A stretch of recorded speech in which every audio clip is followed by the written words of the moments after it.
Good morning my dear students. आज हम लोग एक बार पुनः पढ़ेंगे कविता सबसे खतरनाक। इस कविता के जो रचयिता हैं उनका नाम है पाश, और यह कविता चूँकि पंजाबी में है उसका अनुवाद जो है चमन लाल जी ने किया है।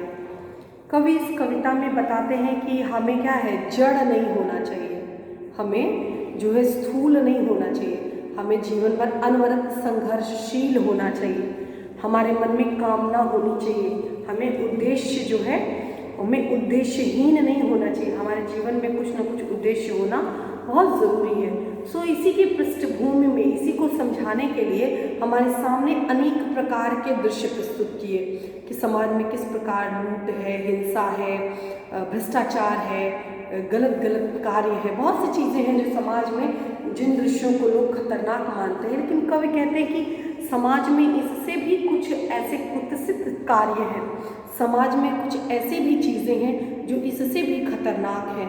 उन खतरनाक परिस्थितियों की ओर हमारा ध्यान आकर्षित करने का प्रयास कवि ने किया है। तो सबसे पहले हम थोड़ा सा पुराना, पहले हमने पहला काव्य खंड पढ़ा था, उसमें एक बार हम लोग रिवाइज करते हैं तो थोड़ा आगे के लिए हमारे पास जो है मैटर मिल जाएगा। कवि बताते हैं कि कोई मेहनत करता है, मेहनत से कमाया हुआ धन अगर उससे लूट लिया जाता है तो ये परिस्थिति सबसे खतरनाक की संज्ञा हम इसको नहीं दे सकते। पुलिस की मार, पुलिस जो है कितनी बर्बरता पूर्वक जो है लोगों पर लाठियां प्रहार करती है, लेकिन फिर भी यह दृश्य सबसे खतरनाक नहीं होता।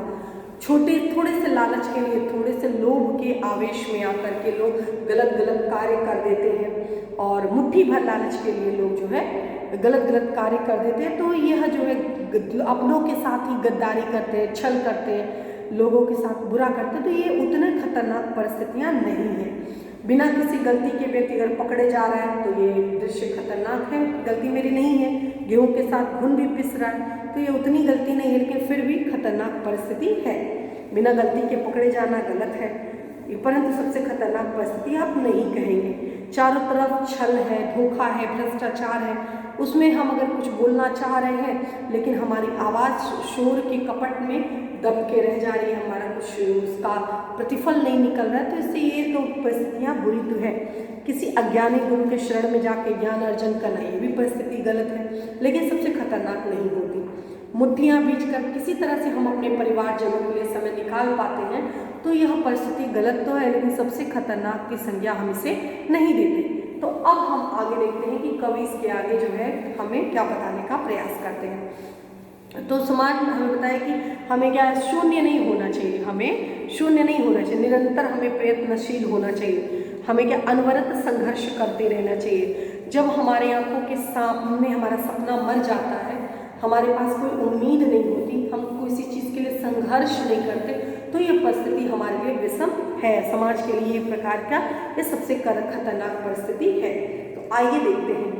सबसे खतरनाक होता है मुर्दा शांति से भर जाना।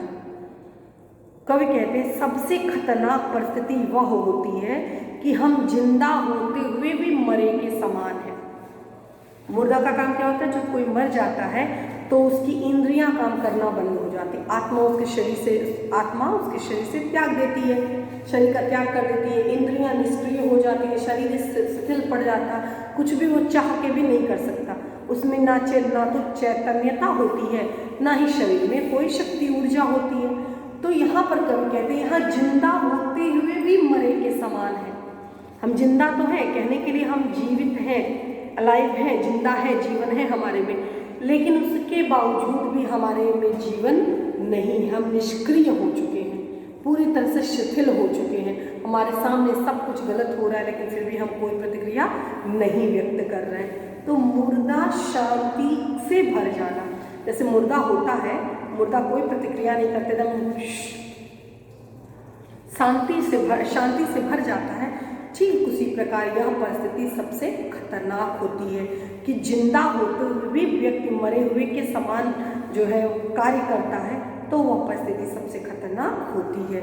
अगला, न होना तड़प का सब सह जाना, कि आंख के सामने आपके साथ कुछ गलत हो रहा है, आप उसका प्रतिरोध नहीं कर रहे हो, आपके बगल वाले पड़ोसी के साथ कुछ गलत हो रहा है, आप उसका विरोध नहीं कर रहे हो, सब कुछ सहते जा रहे जा रहा हूँ, पीड़ा, अगर आपके साथ कोई गलत दुष्कर्म कर रहा है, कोई आपके साथ कोई दुष्कृत्य कर रहा है, कोई आपको ऊपर अनावश्यक हाथ उठा रहा है, कोई समाज में कुछ ऐसी निंदनीय घटनाएं घट रही हैं, तो हमें, अगर आप उस घटना को सह रहे हो तो कहीं ना कहीं आप उसके अंदर के अपराध को और ज़्यादा जगा रहे हो और ज़्यादा बढ़ा रहे हो, तो आप भी उसमें दोषी हो।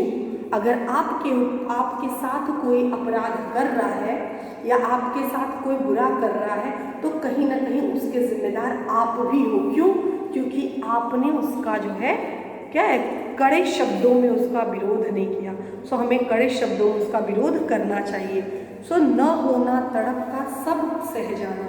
कवि कहते हैं कि हमें तड़प, अगर किसी चीज़ को लेकर हमारे मन में तड़प ना हो, हम जान रहे हैं कि गलत हो रहा है, लेकिन फिर भी हमारे मन में किसी कोई बात नहीं, इतना तो होता ही है, ऐसा तो चलता है, कोई बात नहीं, अरे ऐसा सबके साथ होता है। तो यह जो धारणा है, यह धारणा जो है समाज को पतन के मार्ग पर ले जाती है।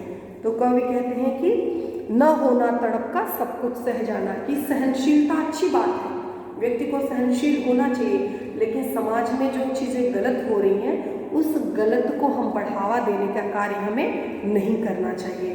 तो अगर व्यक्ति के अंदर कोई तड़प ही ना हो, कोई गलत कार्य हो रहा है और गलत कार्य उसको लग रहा है कि कोई बात नहीं, तो सामान्य प्रक्रिया है, यह परिस्थिति सबसे खतरनाक होती है। क्योंकि अगर हम उस परिस्थिति को सामान्य मान लेंगे तो अगले का जो मन है और ज़्यादा बढ़ जाएगा, वो हमारे साथ जो है और ज़्यादा जो है गलत कार्य करेगा, और ज़्यादा हमारा मजाक उड़ाएगा, और ज़्यादा हमारे साथ जो है बर्बरतापूर्ण व्यवहार करेगा। तो यह परिस्थिति सबसे खतरनाक होती है।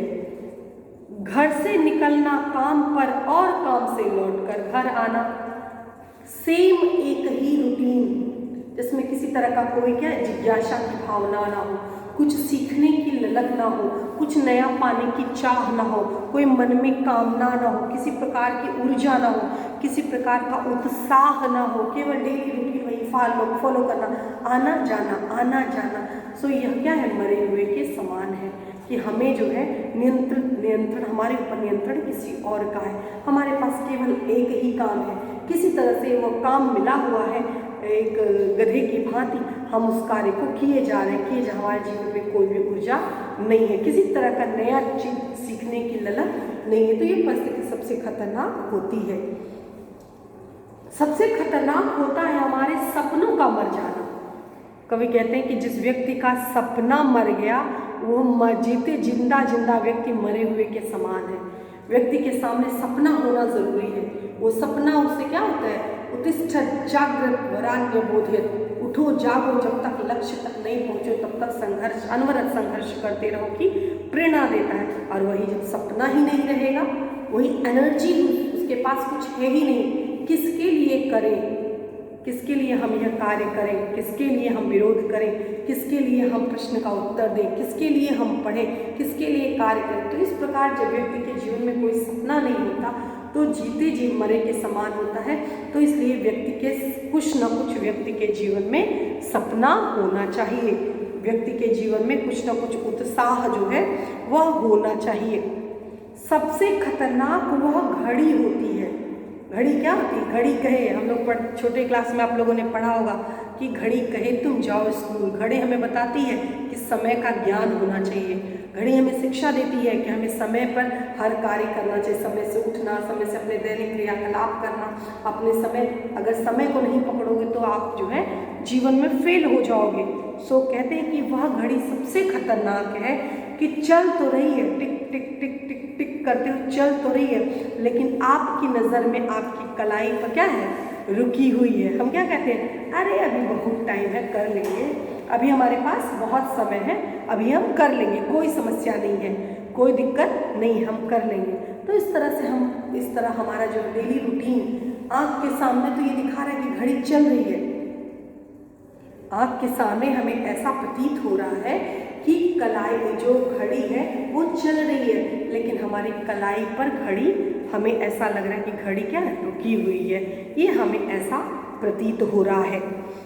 तो यह दृश्य जो होता है वो सबसे खतरनाक होता है कि आपकी कलाई पर चलती हुई जो भी आपकी निगाह में रुकी हुई है, आपको ये लग रहा है समय तो निरंतर चलता रहता है, लेकिन आपको लग रहा है अभी बहुत समय है और सपनों को प्राप्त करने के लिए आपके जीवन में कोई सपना नहीं है, उत्साहहीन हो गए हैं, उद्देश्यहीन हो गए हैं, कामना आपके मन में नहीं कोई है, तो यह कहीं ना कहीं आपको जो है वो पीछे ले जाता है, आपको पतन के मार्ग की ओर अग्रसर करता है। तो कहते हैं ये सब परिस्थितियाँ जो होती हैं वो सबसे खतरनाक होती हैं। क्यों?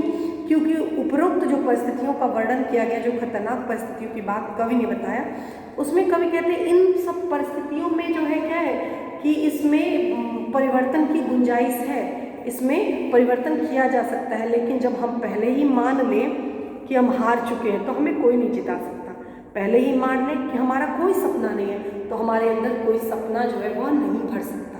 जब हम पहले ही मान लें हमारे पास अभी बहुत समय है तो हमें कोई जो है ऊर्जावान नहीं कर सकता, हमें कोई गतिमान नहीं कर सकता। तो सबसे पहले हमें अपने मन से जो है हमें जीवन में उत्साही होना चाहिए, हमें जीवन में निराश नहीं होना चाहिए, हमें अपने लक्ष्य पथ पर आगे होना चाहिए। और सबसे महत्वपूर्ण बात कि हमें मुर्दों की भांति जो है प्रतिक्रिया नहीं करनी चाहिए, हमें रिएक्ट करना चाहिए। अगर हमारे साथ कुछ गलत हो रहा है, किसी के साथ कुछ गलत हो रहा है, तो हम मुखर रूप से, स्वच्छंद रूप से हम उसका विरोध करें। अगर हम विरोध नहीं करते हैं तो एक जो प्रवृत्ति होती है, एक जो मानसिकता एक बार जब डेवलप हो जाती है, कुत्सित मानसिकता जब एक बार बन जाती है, तो हर बात सहन करना जो है वो अच्छी बात नहीं होती। हर बात सहन करने से अगले के अंदर जो है, जो क्रूर है, जो निःसृंस हत्या किए जा रहे हैं, लोग रक्तपात किए जा रहे हैं, अगर हम लोगों को सहने की शिक्षा दे देंगे तो वो रक्तपात उसका कभी नहीं रुकेगा। वो इस तरह से दोष जो है लोगों के साथ जो ईर्ष्या करना, लोगों का पतन करना, वो कभी नहीं छोड़ेगा। तो इसलिए हमें हर बात को सहन नहीं करना चाहिए, हमें खुले रूप से उसका जो है पुरजोर विरोध करने का प्रयास करना चाहिए। तो यह इस प्रकार जो है ये कविता की व्याख्या थी। अब हम लोग इस पर आधारित कुछ जो प्रश्न बनते हैं उसके विषय में चर्चा करेंगे। तो सबसे पहले हम इसको व्याख्या देख लेते हैं कि कवि ने बताया कि जीवन में सबसे खतरनाक होता है क्या? व्यक्ति का निष्क्रिय हो जाना, कि व्यक्ति के जीवन में जिंदा होते हुए भी हम मरे हुए के समान हैं, कि हमारे सामने जो कुछ बोल रहा है हम चुपचाप सहन करते जा रहे हैं। ये सबसे खतरनाक परिस्थिति कहलाती है। अगला है कि चाहे कितना भी संकट आए तड़पे ना, हम मौन होकर के उसको सहते चले जाएं, रोज काम पर जाएं, कम पर आएँ, किसी प्रकार का कोई परिवर्तन नहीं, कोई चैलेंज नहीं, कोई चुनौती नहीं सामने, हर प्रकार केवल उसी आना जाना में हम लगे हुए हैं। सबसे खतरनाक वह स्थिति होती है जब व्यक्ति का सपना मर जाता है, व्यक्ति की आकांक्षाएं नष्ट हो जाती है, उसकी सोच समाप्त हो जाती है और उसको जो है समय का भान नहीं होता, समय का ज्ञान नहीं होता। यह परिस्थिति जो है वह बताते हैं कवि के लिए कि वह परिस्थिति मनुष्य के उन्नति के लिए बहुत ही खतरनाक होती है। अब आइए हम विशेष पर थोड़ा चर्चा कर लेते हैं। कवि जीवन में संघर्षशील होने के लिए बात बताते हैं। कवि जीवन में हमें प्रगति के पथ पर, मार्ग में क्या क्या बाधक होते इसका हमें बताते हैं कि सबसे बड़ा कारण क्या है। अगर हम निष्क्रिय हो जाएंगे, निस्तेज हो जाएंगे तो निष्क्रियता के कारण हम कभी आगे नहीं बढ़ पाएंगे, इसलिए कवि ने उस निष्क्रियता की निंदा की है। अगला है कि हमें वही रोज रूटीन वाला जो धर्य है उस धर्य को हमें परिवर्तन करना चाहिए। हमें जीवन में प्रगति पथ पर आगे बढ़ते रहना चाहिए, हमेशा कुछ नया करने की, कुछ रचनात्मक करने की, सृजनात्मक करने की सोच रखनी चाहिए। अगला है सपनों का मर जाना, एक प्रकार का लाक्षणिक प्रयोग है कि कवि का अभिप्राय सपनों का मर जाना मतलब कि ये नहीं कि हम सपना देख रहे हैं और सपने में मर गए, ये नहीं। इसका अर्थ ये है कि कवि जो ये कहते हैं कि हमारे जीवन में कुछ न कुछ आकांक्षाएं अवश्य होनी चाहिए। मुर्दा शांति का मतलब क्या होता है? मुर्दा शांति मतलब जीवित रहते हुए भी हम एकदम मुर्दे की भांति रिएक्ट करते हैं, हमारी इंद्रियां शिथिल हो गई हैं, हम पूरी तरह से निष्क्रिय हो गए, मरे हुए के समान से प्रतीत हो रहे। तो मुर्दा यहाँ पर क्या है? एक जीवित व्यक्ति के लिए विशेषण का काम कर रहा है कि जीवित हैं लेकिन हम मुर्दे की भांति रिएक्ट कर रहे हैं, प्रतिक्रिया कर रहे हैं। घड़ी का जो दृश्य, घड़ी का जो हमारे सामने दृश्य प्रस्तुत किया गया वो बहुत अद्भुत है कि मतलब हमें घड़ी तो टिक टिक टिक टिक टिक करते दिखाई दे रही कि चल रही है, लेकिन दिमाग में हमारा जो छवि बना हुआ है कि भी बहुत समय है, बहुत समय है। सो यह कवि ने बड़े ही स्पष्ट शब्दों में अपने मन की बात कहने का प्रयास किया कि एक तरह से कथन शैली, ये जो रोचकता के साथ इस कविता को बताया कि हमारे सामने एक दृश्य उपस्थित होता है कि हाँ सही बात है, हमें लगता है कि 4 बज गया, 5 बज गया, 6 बज गया, लेकिन हम समय का सही उपयोग नहीं करते हैं। उर्दू के शब्दों का जैसे खतरनाक हो गया, निगाह हो गया, तो ये सब उर्दू के शब्दों का इसमें जो है प्रयोग किया गया है। तो इस प्रकार जो है कविता की व्याख्या थी। आप लोग संदर्भ, प्रसंग, व्याख्या और इस पर आधारित जो भी महत्वपूर्ण प्रश्न बनते हैं उनको तैयार करने का प्रयास करिएगा, और जो भी आपको कोई डाउट हो तो आप लाइव क्लास में पूछ लीजिएगा। धन्यवाद।